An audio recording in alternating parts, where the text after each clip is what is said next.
Time to wake up. It's Saturday morning. Find some milk and cereal. Grab a bowl and spoon. No, a bigger spoon. Head to the living room and take a seat on the floor while Joseph and Chris present to you Saturday Morning Cartoon! Hello everybody, welcome to Saturday Morning Cartoon Boom! This is your show where we wake with the Saturday morning sun, popped on the floor of Big Blood Sugar cereal, and your favorite cartoons, both old and new. I'm Joseph. And I'm Chris. And I'm Chris. And this morning, for the second episode of our October celebration, we watched Howard Lovecraft and the Frozen Kingdom. Don't confuse this with Frozen, like the Disney thing. This is Frozen Kingdom. Different kind of Frozen. Yeah, and he visits a lot of kingdoms and other places, I found out. Yeah. It would be kind of funny, though, if we did in the background see, I don't know, like Elsa getting chased down by Cthulhu and murdered horribly. But, you know, that's for another time. Right, yeah. It's not that kind of cartoon, unfortunately. I know, I wish. And you chose this for us, correct? I did, because October, I was like, yeah, let's pick some Halloween-y kind of things, and I love Lovecraft stuff. Lovecraft. I love craft, and I heard about this one, and I heard that it might be bad, and I thought that might be funny, so I chose it. So the movie Howard Lovecraft and the Frozen Kingdom aired in 2016, created and developed by Sean Patrick O'Reilly, produced by Arcana Studios. For short synopsis, after visiting his father in Arkham Sanitarium, young Howard Lovecraft accidentally uses the legendary Necronomicon to open a portal to a strange frozen world filled with horrifying creatures and a great adventure. A great adventure, Joseph. It was great.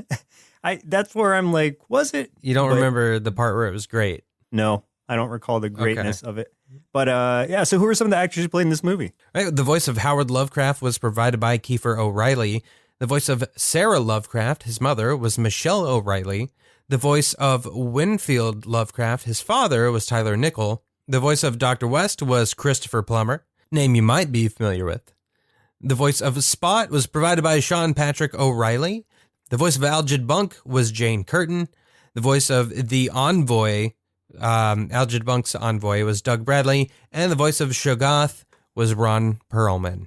That's like kind of a standout from all these other people, I think. Doug Bradley also, because Doug Bradley's Pinhead. Oh, I didn't know that's Pinhead. Yeah. Nice. Yeah.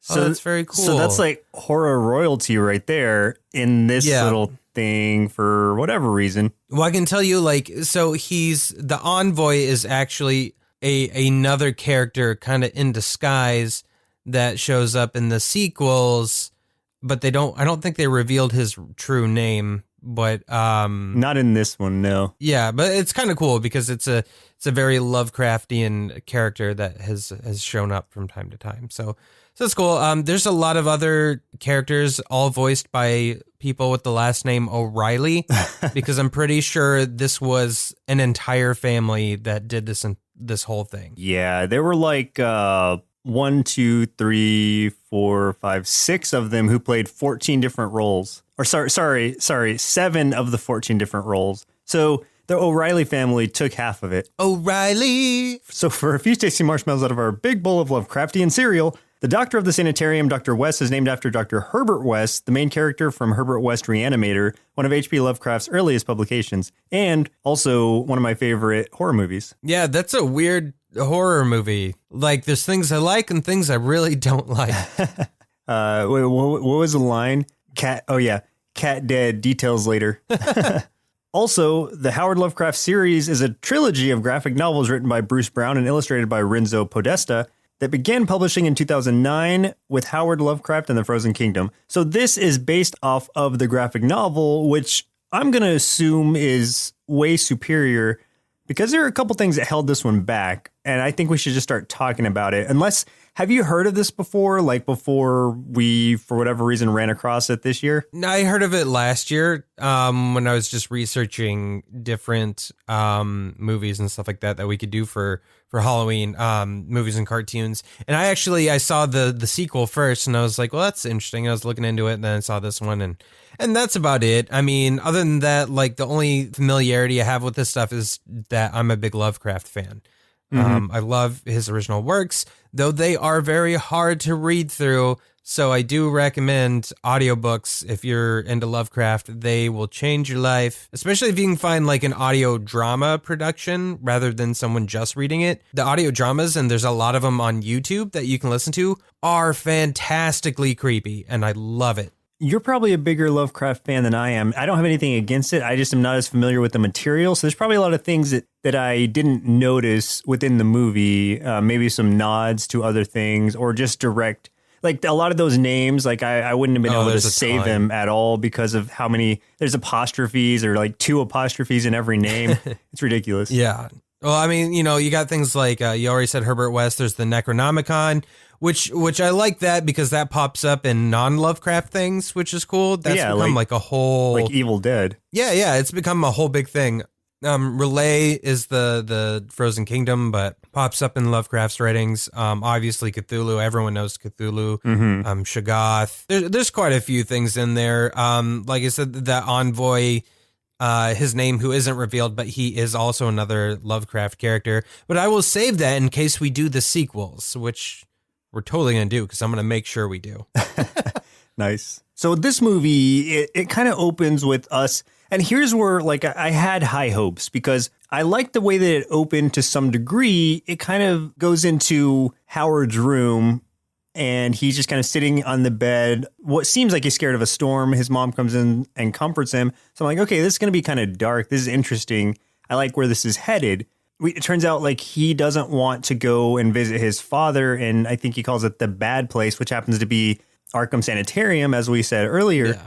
Just because of the surroundings of it. And his father's gone kind of, I can't remember what they used exactly. His name is Winfield Lovecraft, but he has extreme nervous exhaustion is what they said, which is basically he's going crazy. Yeah, he's cray. Yeah. And total crayfish. Yeah, if you want to say that. Yeah. And then as we dig deeper into it, he says it's because of, these research he's done on, Relay and Cthulhu and all of these things, and basically all the studies of the Necronomicon. And he just sounds like a crazy man when Howard comes to his cell and starts speaking to him. Yeah, he's going crazy. He's talking about, like, don't listen to Abdul.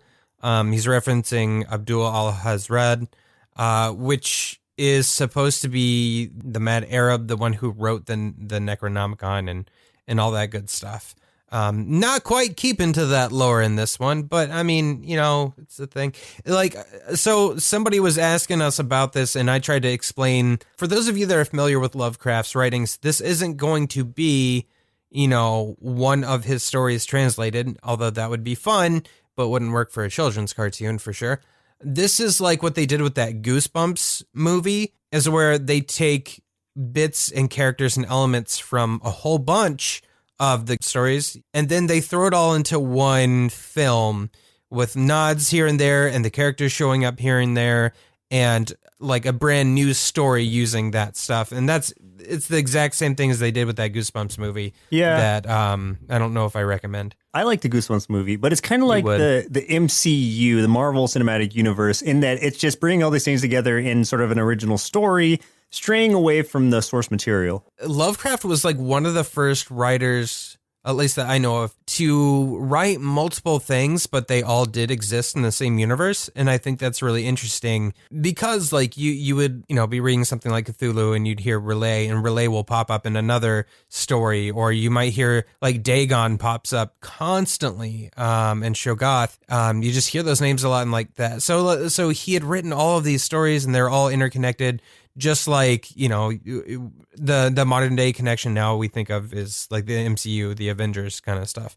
But he did this like, 100 years ago, which is crazy to think about. So they kind of tried to do a different version of that here and put it all together. And it's not Avengers. I can tell you that much. Yeah, this takes place, at least what we're seeing takes place in October of 1897. It's like you said, over 100 years ago, which is crazy. There are some parallels between his real life because his father really did end up in a sanitarium, and he was raised by his mother, and his, I believe, great aunt helped raise him. And I think that's the other person that you see in that house, the elderly woman. It wasn't like his grandmother. I'm pretty sure it was his great aunt. Yeah, he was saying it was like they were saying it was his aunt of some sort. I don't know if it was his great aunt or direct aunt, like supposed to be like the sister of his father or what. But yeah, I mean, that was the relationship. Yeah, I mean, it's kind of interesting because they stitched a whole bunch of stuff, like stuff from his books and stories and his real life, all kind of stitched into one package, and then made it for kids. And real quick, before we get on with the story, can we talk about those graphics, buddy? That's what I want to talk about least of all, because, okay, this was made in 2016, which really surprised me because these graphics are, okay, it looks like if you were just playing around with some kind of 3D program, 3ds Max or something, and you didn't bother putting any skins on your models, and you didn't bother even making your models move for the most part. Like, as an example, every time Howard would get onto his bed or walk on the snow, it would bug me because nothing reacts to any kind of, there's no impressions left on the bed. Like, even when he sleeps, he just sleeps on top of the covers in his clothes. Like, it's that raw. Like, they don't bother changing him. Love it. They don't, like, the bed sheets don't move. Everything just feels like it was pulled from almost a clip art version of 3D stuff and just placed in the room. And that's, I gotta say, have you seen those, those video memes, the Johnny thing? Do you know what I'm talking about? No. Where it's like the dad walks in the room and there's a little baby and he's like, have you been eating sugar? And he's like, no, Papa. And he's like, telling lies? No, Papa. Open your mouth. It's just... Okay, so I'll show that to you later. But for those of you that have seen that stuff, the graphics are very similar in this. They're not great, but I do like the dark style that they were going for because it's very Tim Burton-esque. And if we haven't mentioned that before, I love Tim Burton. I love his style more than anything. The style was cool. If it was just like, if you were just looking at stills, you wouldn't really mind it because you're like, okay, the graphics are not great, but the style's cool. But then when you're seeing it in movement is where it really falls apart, or lack of movement. And in addition to that, just to point out something ahead of time, the voice acting ranges from decent to poor, like very poor, very quickly. And it's probably because, he didn't really hire any professional voice actors with the exception of maybe a couple who were actual real actors. But the rest of it's his family and, they didn't necessarily know how to act. Now, the kids did okay. I liked the kids acting where they were playing those other two kids. The kids are better than all the adults, which is weird. I agree with that. Absolutely. The kid that voiced Howard, I think, did a pretty good job. It's just the animation didn't match the performance. The audio performance was 100 times better than what you were actually looking at, which is really sad because I think the kid did a good job. Yeah, no, he did fine, and then the other kids did well, but it was just like some of the lines. Maybe it was more the dialogue than the voice acting in some parts, but I don't think it translated well from the graphic novel, if that's exactly what they were pulling it from, because what was the one thing he would say every time, like when he was like flying or something? I can't remember, but there was this one thing that he would say. Oh, yeah. When he's visiting his father, his dad's telling him, you have to destroy the Necronomicon. Don't listen to the words or symbols. Cthulhu cannot awaken. Then he hands him like a coin with an elder sign on it. And I only know that that's an elder sign because I have the board game elder sign. Yeah, exactly. Yeah, I did too. And I was like, oh, I know that symbol. Yeah, exactly. I like that they used the same symbol because, I mean, they could have kind of interpreted that is however they wanted, but they went with the exact same thing, and that's cool. Yeah, and it was immediately recognizable. So yeah, it does have some good core elements of any good Lovecraftian story in it. And what I did like about it is this is a good intro version for kids. It's very streamlined, it's very easy to understand, and there's nothing like overly complex about it. And it could spark someone's interest in Lovecraft and looking into it more so. And I liked that about it. It was just like, again, the graphics really let down the whole thing to the point where, like, not that it was unwatchable, but to where it really kind of dragged it down. Howard finds a book. It's not the Necronomicon, but he finds a book that's got old writing in it. I think his mother found it, but he reads it to himself because she couldn't understand it. So he's reading it. Of course, I mean, you know what's going to happen. He accidentally opens a portal. He falls through it. He ends up in Relay, which is like this completely frozen over place, which I thought was a weird way to go, but I mean, it kind of makes sense later. And he immediately gets attacked by this Cthulhu-looking thing. But it's not as big as what you would expect Cthulhu to be. He's like, I don't know. I guess he's about the size of what you would expect like an abominable snowman to be. Is that a good reference? Like maybe like a large bear, maybe like double bears, like two bears in one. Ooh, what about an elephant? Yeah. Maybe like an elephant with a bear stacked on top of it. I think that would be about his full. Yeah. So you guys can picture that pretty easily, right? Yeah. Very common. So Cthulhu, the Cthulhu looking thing chases him, falls over a cliff. He helps pull him up somehow. I don't know. Oh, that part. I was like, how, in what way did he help him? Like he, if this thing had the strength to hold on, all Howard did was like reach his arm out and grab his tentacle and wrap his tentacle around something. I don't know. Yeah. And then he pulled himself up. Yeah. But so this thing was just like, you saved me. You are now my master. And he wants to help him. And he's trying to say his name, which was like, God, I can't remember. It was like Tutu something. Yeah. But like Tutu, he said it a few times pretty clear. I mean, even though it's like his voice is very distorted, I mean, you could kind of tell what he was saying. But Howard wasn't getting it, so he's just like, I'm going to call you Spot. This is what I want to get to. This is another flaw in this movie that they run into a few times, is way too much exposition. So there is a spot, no pun intended there, where they are traveling, and I think it's here, and I think it happens a second time later on, but when they're, Howard and Spot are conversing, and it lasts way too long. They're just having a conversation, walking through the snow, and it is seriously like 3 straight minutes of dialogue, man. And I'm just like, guys, you are boring the hell out of me right now. Like, is that when they're just walking? There are parts of this that, yeah. And that's the problem. There are parts of this I liked, and there's parts of this I'm like, this isn't too bad. But man, they could have used some, like, they needed some editing, hardcore. Yeah, it could have been condensed a little bit more in a lot of areas. They eventually get to this house where Howard's gonna get some food from these people named Gotha and Davik. Yeah, those are the 2 older ones. Mm-hmm. Yeah, and Davik's a mute just because I guess they didn't want to voice act this guy. Or maybe it's part of the Lovecraft lore and I'm just not familiar with it. I don't think he is, but I might be wrong. But he talks at the end of the movie though, which I don't get it. Huh. Yeah, and then Gotha, is it Gotha or Gotha? I don't know.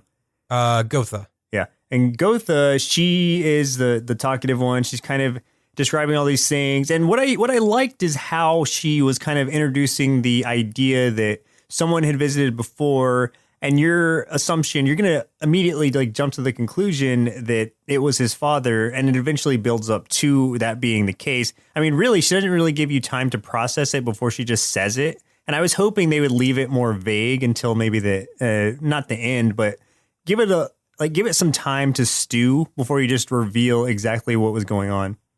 Yeah, they kind of jumped into that pretty quick. But what I liked is I liked all these kids. They were all the characters were fun and memorable, and the voice acting was pretty good for these all being children. And like I said, they all did way better than the adults in this thing.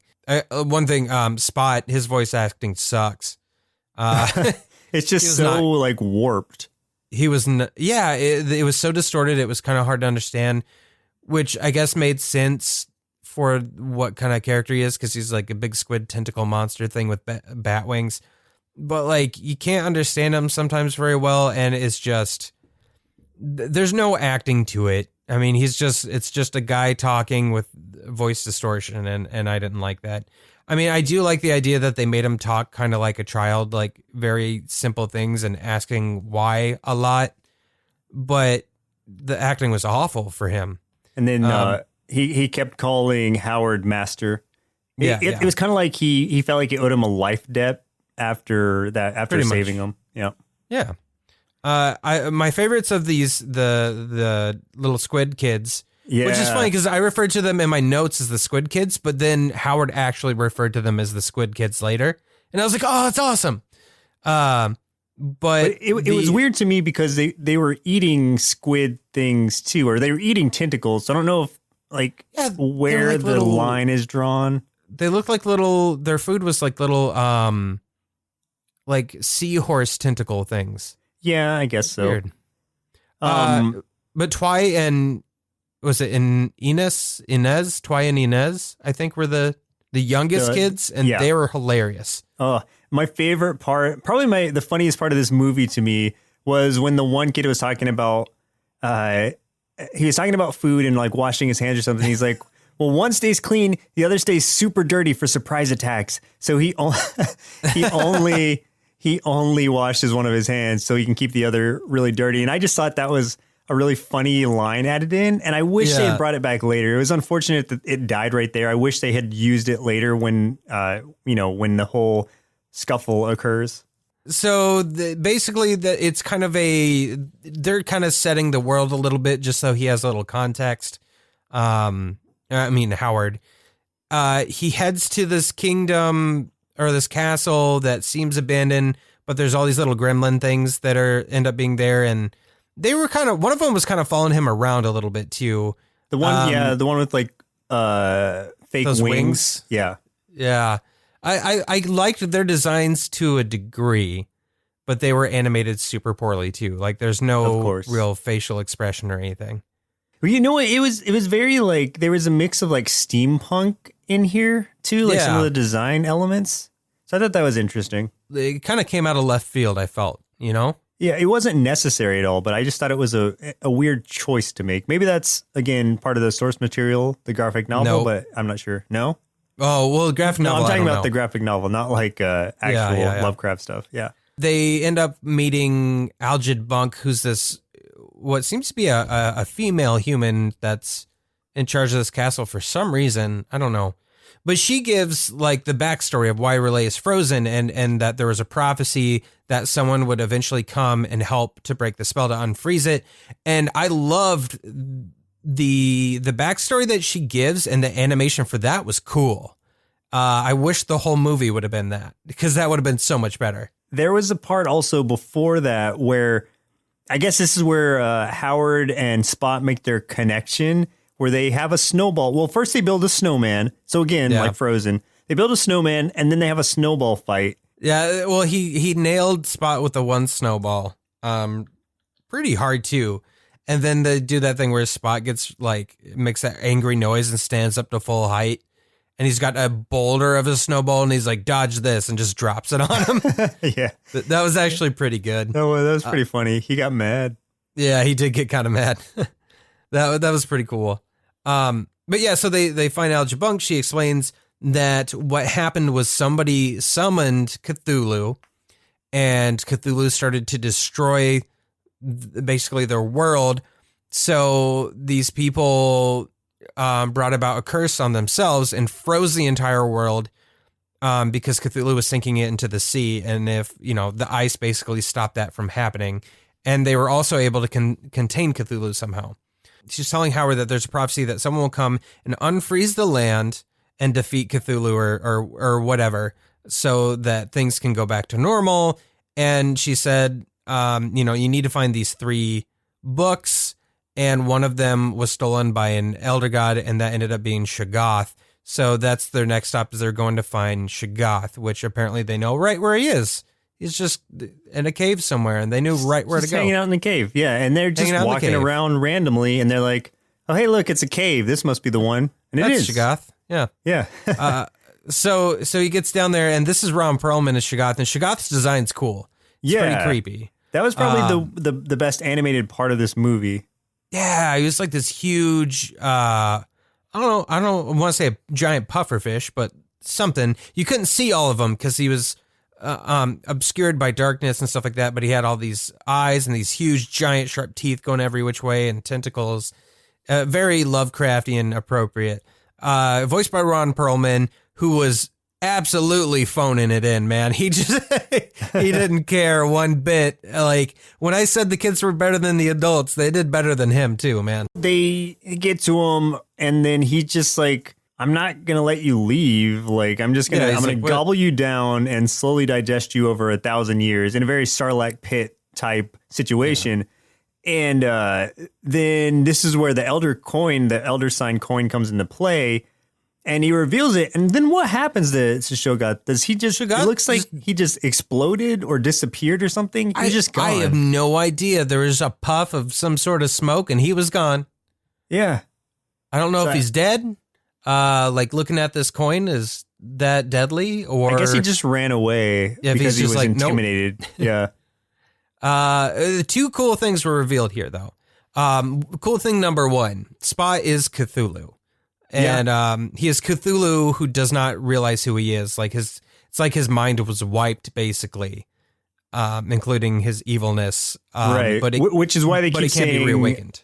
Which is why they keep saying that, Cthulhu is asleep or in a deep slumber, and they're trying to awaken him, or that's the end goal anyway, as far as the evil side goes. Yeah.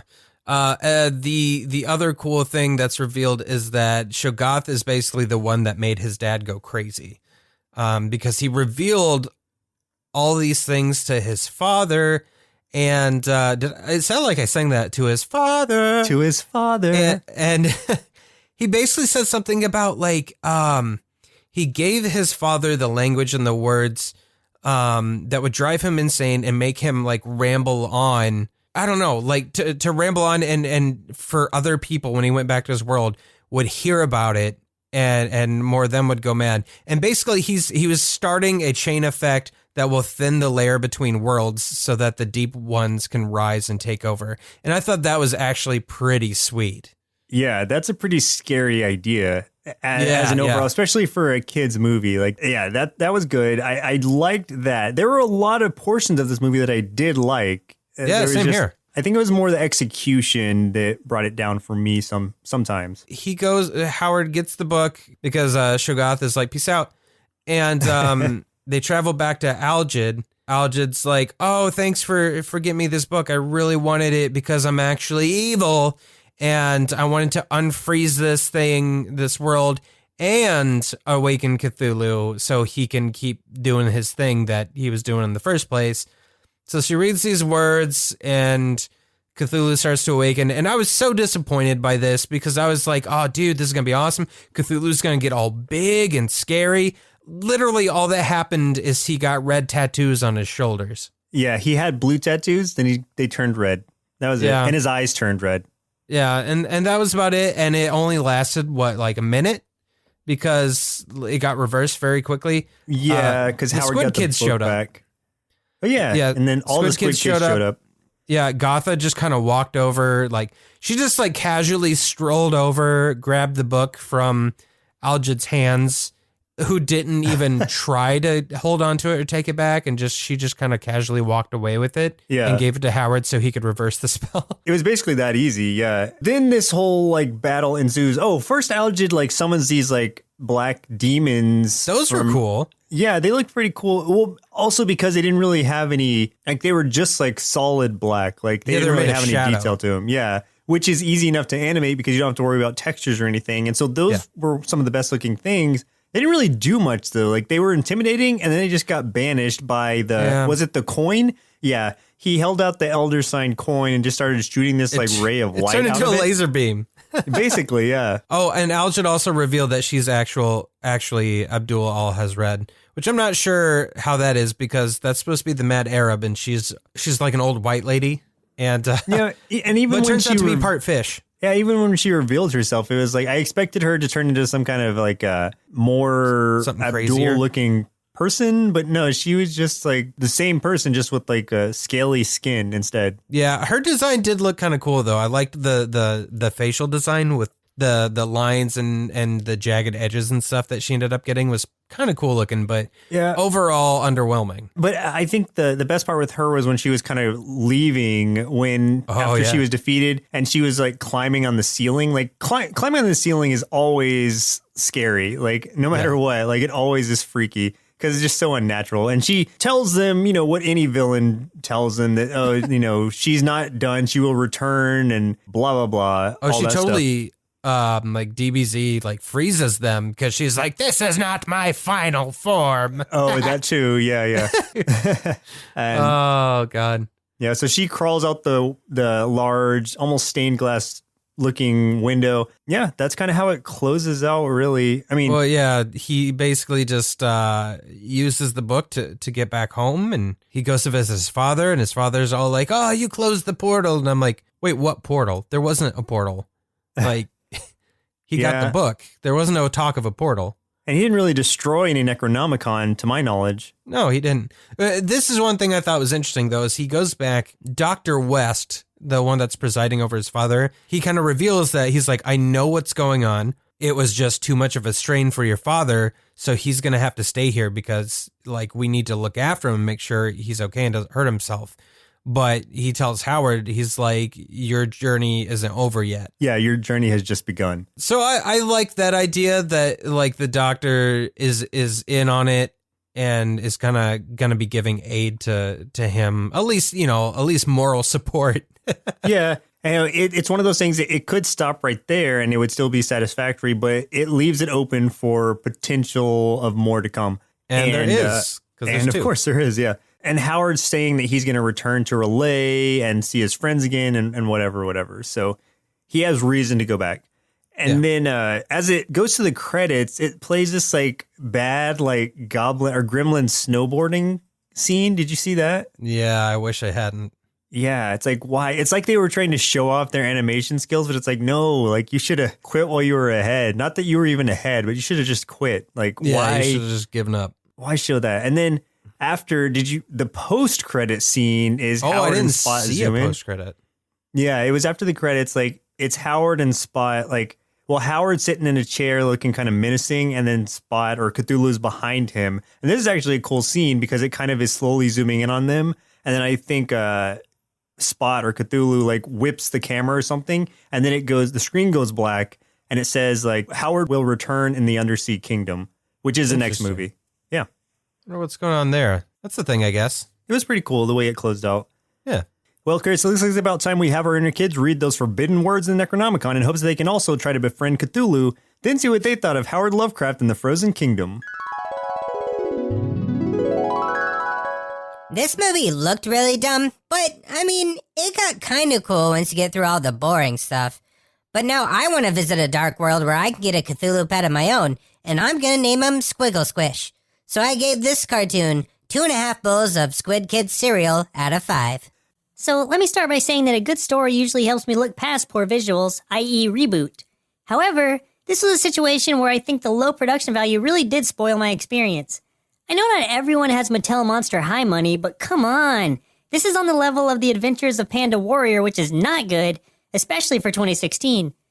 All that aside, I did like the idea of Howard getting thrown into Relay, accidentally befriending a docile Cthulhu, and ultimately saving the kingdom. This is a tale with so much potential, but the subpar voice work combined with the clunky visuals unfortunately dragged it down. Overall, I'd give Howard Lovecraft and the Frozen Kingdom 2.5 big bowls of Cthulhu Crunch cereal out of 5, and I'd say either watch it at your own risk or just read the graphic novels. In closing, if I took anything away from this movie, it's that I need to keep one of my hands dirty at all times for use in surprise attacks. Beware the filthy hands of Kid Cthulhu! Kid Cthulhu, that is great. That is what you need. That as a gamer tag right now. Kid Cthulhu, yeah, I gotta claim it before someone else does, even though I'm sure it's already been claimed. Kid Cthulhu is the greatest. That's the best name I've ever heard. I love that. That's fantastic.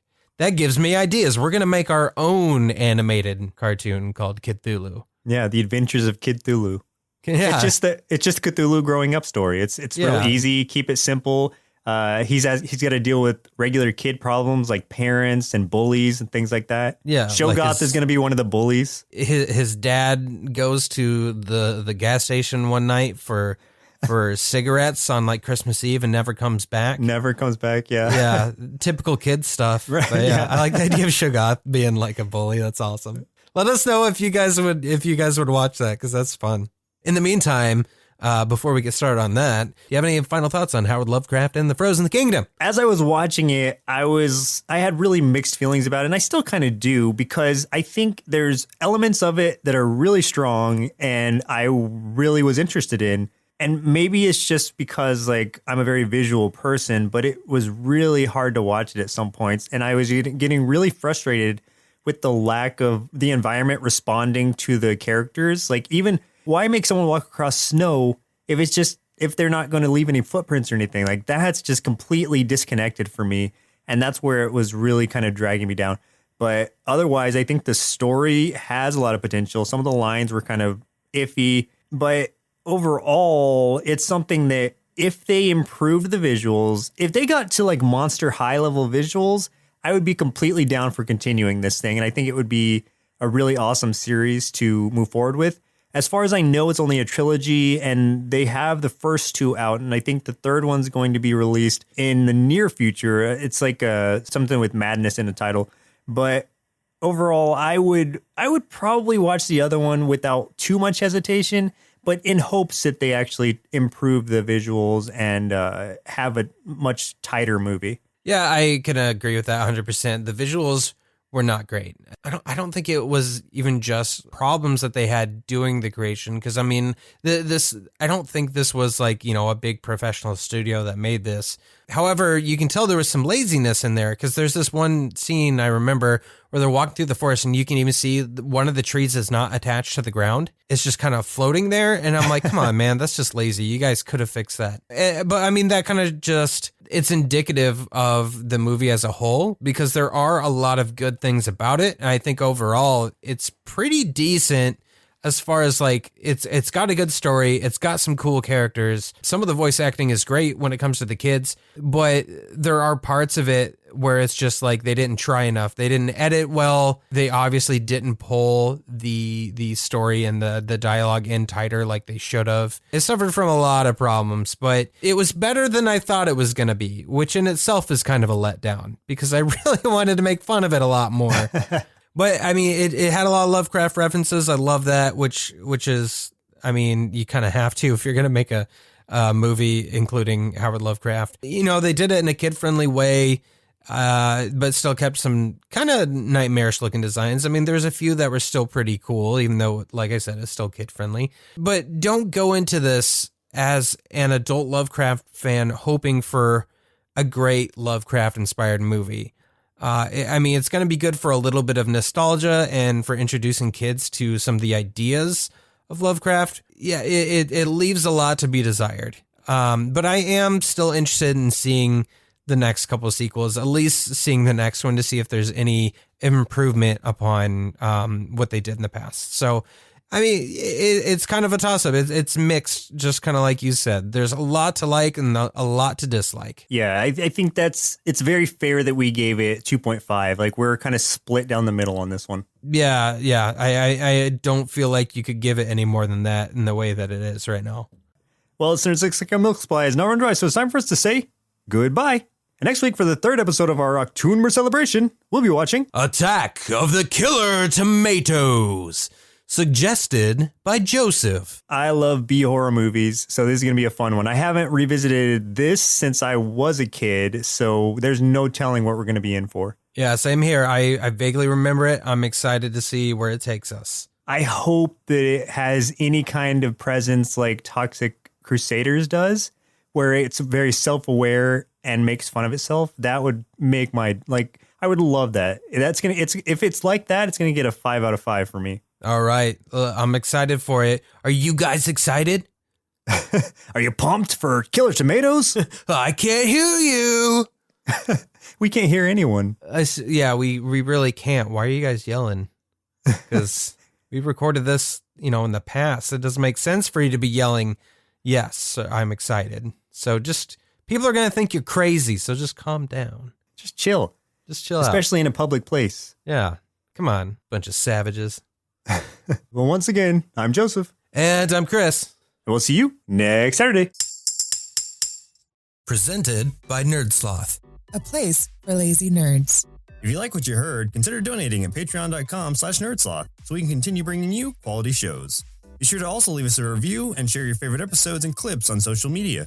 If you're looking for more content, visit us at nerdsloth.com.